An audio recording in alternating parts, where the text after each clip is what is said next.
Section 4, Cultural Challenge 4, Confront Evil, Not Abandon Good. Spiritual Awakening. We can confront evil peacefully through nonviolence, non-cooperation.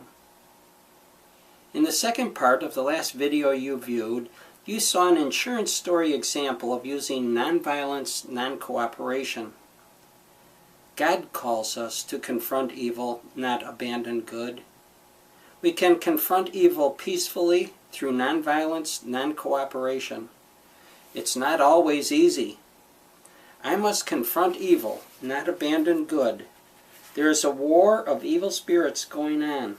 If any are to come to God, they must confront. Any who do God's will are to confront all whom they come in contact with. All who hear God in their hearts shall confront. What they shall confront is up to God. Some shall confront themselves, some shall confront others. Those who confront others shall be twice blessed. They shall be blessed for confronting themselves and for confronting others. All who love God shall come to God. All who turn from God shall suffer eternally.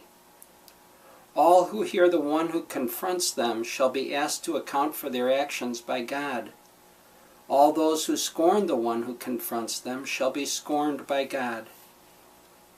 Sharing a God concern at work in a small group where work meets faith.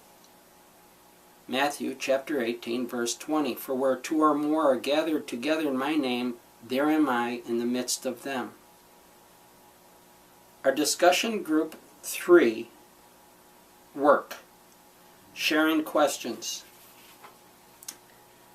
Can you share a concern you have about your handling of something at work in relation to becoming a more God-centered person? Ideally, this would be a question about faith and morals. It's a question about doing the right thing in the eyes of God. And is this a concern about self-change you are facing now as opposed to trying to change someone else? 1 Corinthians chapter 10, verse 13. No trial has come to you but what is human. God is faithful and will not let you be tried beyond your strength. But with the trial he will also provide a way out so that you may be able to bear it. Can any share experience you have in facing a similar concern? Now this is a story of experience. Micah chapter 2, verse 13 says, The one who makes a breach goes up before them. They make a breach and pass through the gate. Their king shall go through before them, the Lord at their head. Question 3. What alternative or combination of alternatives does the focused person like best? So after you've heard what other people's stories are facing a similar situation, you would determine what sounds best to you. Then you would ask, do you see this solution as being for the primary values? Is the experience for doing that which is truly in the best interests of others? Attaining a goal, can you get the job done? And 3, operating in an area of meaningful expansion for yourself.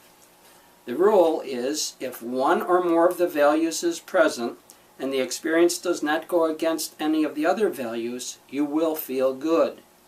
If the experience goes against one or more of the values, you will feel bad, even if other values are present. Even if you feel bad but are doing the right thing, you will feel joy.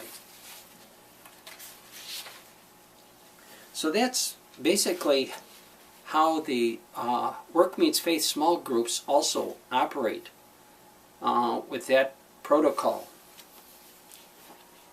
And for those who are facilitating such a session, in general you follow the odd rule.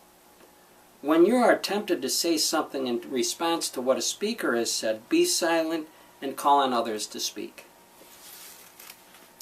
The rule is odd because when you want to speak, the rule says do not talk on the subject.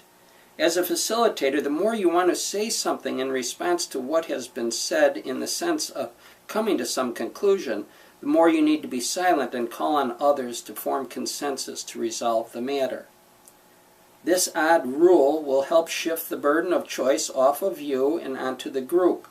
In the end, the group will more appreciate you because of your use of the odd rule.